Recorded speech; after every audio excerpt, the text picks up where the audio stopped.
站姿側平舉，鍛鍊三角肌中速，歡迎點下個訂閱啊！好，今日嚟講站姿側平舉啊！站姿側平舉就係見到啲人做 gym 咧，就好似呢個咁嘅短視頻咧，就企喺度飛鳥啊！練呢個中膊或者叫側膊呢種嘅玩法，一陣咧就會強調點樣簡單啲又有效嘅。好，仲有另外一件事咧，就係啲人好中意食水果啊、食蘋果啊，或者生果做一個早餐，咁得唔得嘅咧？一陣我詳細會再講。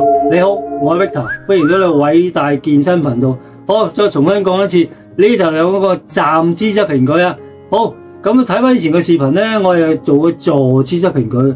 咁呢個站姿同坐姿有乜分別咧？一陣會最嬲尾嘅總結會詳細簡單啲，會再講一講噶啦。OK， 而呢個站姿側平舉咧，我通常有兩種一樣視頻有兩種玩法，一種係用啞鈴形式去做嘅，呢啲係啞鈴形式；第二種用機器形式嘅玩法，兩種有唔同嘅方法會比較。但未做之前咧，未講之前，先講嗰個標準重量先。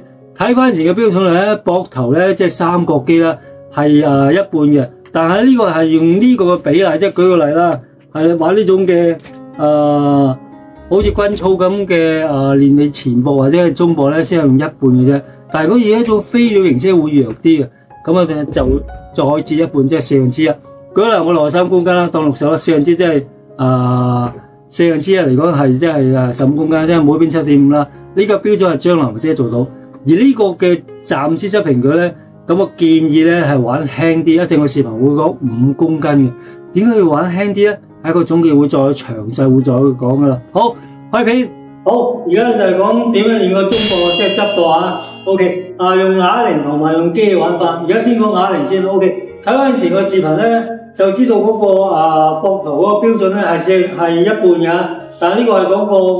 譬如舉個例啦，你玩呢種嘅前膊或者中膊呢種推舉咧，但係如果玩呢個側膊飛鳥咧係難啲嘅，所以唔好用一半標準，用1/4。舉個例，我63公斤啦，1/4即係15公斤一陣玩，即係你將來標準每邊係7.7一陣玩5公斤。點解會玩輕啲咧？一陣每5公斤或10公斤，因為咧呢種嘅飛鳥咧側膊咧你要啞鈴側平舉啊。呢個係目的係要刺激呢個中間膊，一定要輕啲，次數多啲，玩15下至20下或者以上嘅，所以玩輕啲，你會覺得硬嘅。OK， 記住用佢嗰時呼氣過嚟，用翻話堂要注意幾點啊？第一，兩個距離同兩個膊頭一樣，個膝頭咧就會曲少少，跟住要個身體傾前少少，要抬頭挺胸啊，跟住好似成個飛鳥咁做，記住隻手呢個角度咧大概係135度多啲，唔可以直晒。同埋亦都可以側邊做，亦都可以咁樣做。點解會咁樣做咧？就會因為唔夠力咁好重你就會就會借自己拉住落去成去。所以就話咧，介乎呢個中間呢個直同埋呢個水平嘅正中間咁上下135度，可以將啲嘢拋出去咁拋開。一陣咧用個啞鈴放個大髀嗰度咁飛上，飛上之餘咧，記住呢個尾指。比呢個手指公高少少，過嗰時咧個膊頭少少得噶啦，唔需要。睇翻前視頻咧，坐到呢個咧係啱90度嘅，啱水平。呢個咧就個膊頭少少咁得噶啦，最緊要做次數多嘅。OK， 做一次俾大家睇。一陣再講，如果你個啞鈴重咧，就會咁樣做，所以咧就玩輕啲，你生活真係硬啊嘛。OK， 同埋有效嘅，做一次俾大家睇。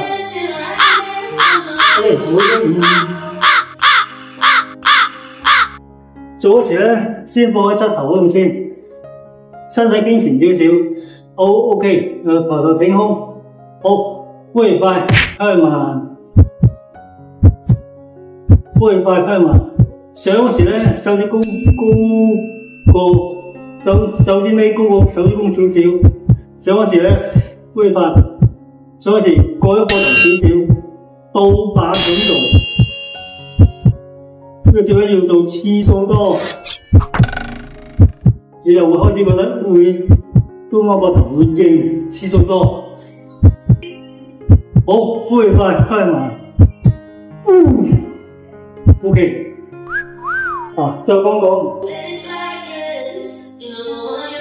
做次數多啲，手指尾高個膊頭，先高過手指公少。個膊頭少少得㗎，唔需要太多啊。倒八，同埋咧為咗保護條腰咧，咁咪條腰帶咁清楚。OK， 呢個就係啞鈴做法。但有啲人咧就可能啞鈴覺得辛苦做法，或者即係做咧用機器做法。咁機器點做法咧？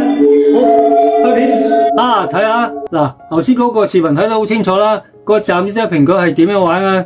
強調多次，就好似將個啞鈴係倒八嘅。咁點解倒八咧？就會喺個總結會再講噶啦。當然啦，有啲人玩啞鈴係玩到嘅，但係咧有時有啲人啊，之前好似視頻講過啦，有啲人會50肩啊，或者覺得冇咁硬嘅，又或者要交替，唔好成日玩死一種嘅，就會用機器玩法。咁機器玩法點樣玩咧？一陣會在視頻講得好清楚噶啦。好，未講之前咧，都係希望大家點讚。你最緊要訂閱嗱，點就好緊要噶，係嘛？大家講一場 OK。好，呢個嘅機器嗰個側平要點做咧？好，開片。好，而家就呢部機器飛鳥咧，呢部機器飛鳥啊，呢個我哋以前玩嘅飛鳥咧，好似企喺度玩用啞鈴玩法咧，佢有優點有缺點嘅。啞鈴咧就因為佢重啊，你起動啊比較難啲，同埋你有時覺得唔應嘅。如果啲人咧就唔係好習慣用啞鈴啊，或者用啲機嚟代替都 OK。雖然玩法咧企喺度咧就會個身傾前啦，而家做法一完前咧又記住用你嗰條呼氣發面區嘛。呢部機有3個優點同啞鈴嘅比較。第一佢嘅即係啞鈴咁飛啦。第一佢嘅優點咧就係安全啲啦，機嚟噶嘛，你玩鈴馬可能驚揼落嚟噶嘛。第二咧就啞鈴起動係難嘅，佢呢個起動係易嘅，所以由易到易嘅。第三呢個係一致性，所有嘅力咧由頭到尾都一樣，佢係好一致性。佢嘅做法同啞鈴一樣，又係傾住個身少少啊，記住啊，上嗰時係水平，唔好太過，隻手曲少少咁就得噶啦。OK， OK， 左視俾大家睇下先。唔記得講個標準咧，睇完條嘅標準，睇完條嘅標準咧，就知道咧就玩翻自己4分之一體重啦。舉個例，我羅生公斤4分之一即係15公斤啦。OK， 一定係玩18公斤，超過少少嘅。OK， 呢個再重現多一次，係練呢個3個肌嘅中速，亦都係中搏，亦都係叫側搏吓。OK， 左視俾大家睇下。同啞鈴玩法又係個身傾前少少，兩隻腳曲少少，跟住嗰時咧隻手曲少少，上嗰時就用你嗰條呼氣法練翻嚟練呢樣嘢，邊幾安全嘅好？呼氣法練曲分慢，上嗰時咧水平，好上嗰時水平，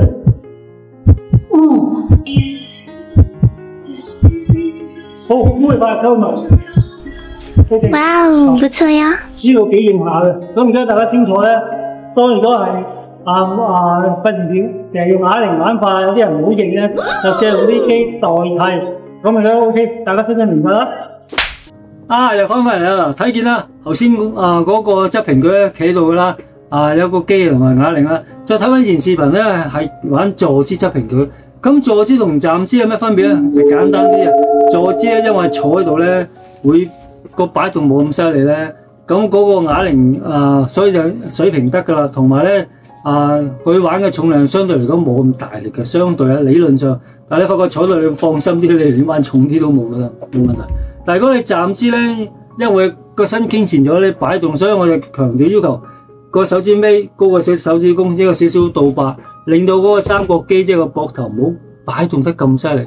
坐姿就冇呢樣嘢，站姿有呢樣，所以叫你少少倒八會好啲嘅。OK， 而站姿嚟講咧，有幾樣個要點要講。第一，頭先講少少倒八，唔好令到個膊頭三角肌喐啦。第一就要抬頭挺胸。第三咧就係要個身體向前傾少少，傾大概10至20度。第四個膝頭曲少少 ，OK。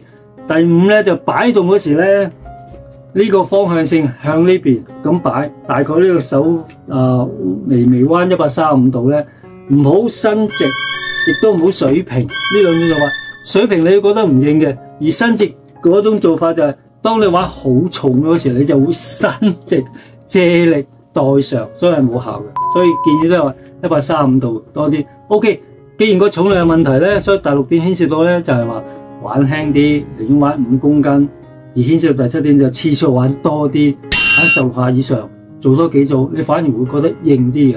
所以呢個咧係最受歡迎嘅站姿側平舉嘅最緊要先呢7大要點，所以盡量令到自己可以感覺到，唔好因為要想玩重啲而唔應或者影響個膊頭，咁無謂啦。OK 啦，咁啊 OK 呢個就係暫時質平舉用啞鈴玩法。咁第二種咧就係機器嘅暫時質平舉咧，你睇見機器嘅咁玩法。咁機器同啞鈴最大咩分別咧 ？OK， 當然機器啦有三大優點。第一，你玩啞鈴你點都有危險性啊，有乜依喐重低掉得落嚟啊，或者玩重啲嘅時候又會砸親自己啊。好，第二咧就係話你做啞鈴嗰時如果重啲，開頭嗰係好難起嘅，相對嚟講。我太難啦！但係呢個咧機器質平佢又冇呢樣嘢㗎，開頭嗰幾易㗎，最撚尾嗰都幾易嘅。相對點解會咁咧？就第三點。佢呢個設計咧，即係講過以前嘅普利華倫都一樣啦。當你個 cable 咧由頭到尾嘅阻力都係一致性嘅，所以起嗰下同翻最撚尾嗰下都一樣嘅。當然啦，有少少唔同咧。呢個機質平舉一個柄係咁樣啦，冇得俾你咁擺㗎，冇得叫你倒白㗎，所以只能夠水平啦，唔好超過膊頭啦。係補充未講頭先嘅啞鈴質平舉第八點就話要過咗膊頭少少。過膊頭先目的就係補充翻，令你嗰個三角肌唔好擺動得咁細，少少得噶啦。OK， 呢個就係補充翻。頭先再講翻呢個機器質平舉，佢呢個三優點就話點解會有呢三啲存在就係，另外咧就我哋啲老司機玩慣噶啦。第一唔好成日習慣咗玩啞鈴啦，咁你都要玩交替式玩一啲機器可以補玩。第二咧有啲人玩機嘅目的真係。有啲人有50肩唔係好舒服，即係冇話做得起啊。第三咧就係話，始終都係啞鈴嘅風險性、安全性咩都好啦，佢都想試下用機器。當然啦，嗰個先有呢啲機器先㗎，有啲先冇啊，冇辦法啦。咁有啲更加好嘅設計咧，就話佢有個 pad 位，令到佢個頭可以擺喺度嘅，更加好。當然啦，頭先嗰個姿勢啊、動作啊，同嗰個啞鈴一樣，除咗嗰個上嗰時水平，因為個柄得水平，冇辦法。所以就係咁樣啦 ，OK。好，仲有另外一件事，就係講朝頭早食早餐用水果得唔得咧？睇翻前水講過啦，水果係有個膳食纖維，亦都講過佢有個維他命，但係膳食纖維係冇能量啊，講過啊嘛。你需要能量，能量邊幾種啊？以前講過有個蛋白質啦，亦都以前講過碳水化合物啦。所以建議如果最好咧就係有蛋白質，早餐有蛋白質。有碳水化合物同埋加膳食纖維呢三個 ，OK， 當然啦，梗係要水㗎啦，係咪先？咁但係或者簡單啲嘅，唔好複雜，好似我為之食朝頭早食2個雞蛋，最簡單㗎啦已經。你當然而家雞肉啊、魚啊另計啦，你最簡單水煮雞蛋最簡單啊。好，第二咧就係碳水化合物啦。當然碳水化合物咧，因為要俾能量你㗎嘛。頭先講個蛋白質再補充翻，你要肌肉啊，再加能量，然後再加呢個碳水化合物。碳水化合物當然啦。冇得揀嘅，貪快嘅精緻麵包，你雞尾包、菠蘿包你食噶。但係如果可以嘅，有時間衝去燕麥啊，又或者你食嗰啲堅果啊，嗰方面都 OK。第三咧就膳食纖維啦，先講過啦，蘋果啊、香蕉最好有能量 OK。當然香蕉唔可以空肚食噶啦。咁呢方面咧，比起你單食嗰個水果好多，因為你單食水果係冇能量嘅，你會好攰啊，冇精神嘅。更加唔好講增加肌肉，唔好講發育啦，做唔到啦。所以冇諗住話我要減肥啊，我就全部食水果。你食新水果咧，你冇營養，你都冇晒神情，新陳代謝差晒。所以都係建議你維持頭先所講碳水化合物蛋白質啦，同埋呢個膳食纖維再加水係最好噶啦。OK， 咁下一集講咩咧？下一集仍然講健身嘅，呢個講啞鈴推胸。啞鈴推胸就話。有啲人好似飛胸咁玩啊，點樣玩法啊？同埋用啞鈴去做推胸，要注意咩嘢嘅嘢？同嗰個平板臥推槓鈴有乜分別嘅咧？咁就留意下啦。希望大家可以點讚，同埋最緊要訂閱，尤其咧左右下角有個訂閱咯。OK， 咁尤其又有個訂閱更新，咁就下一集見啦。OK，拜。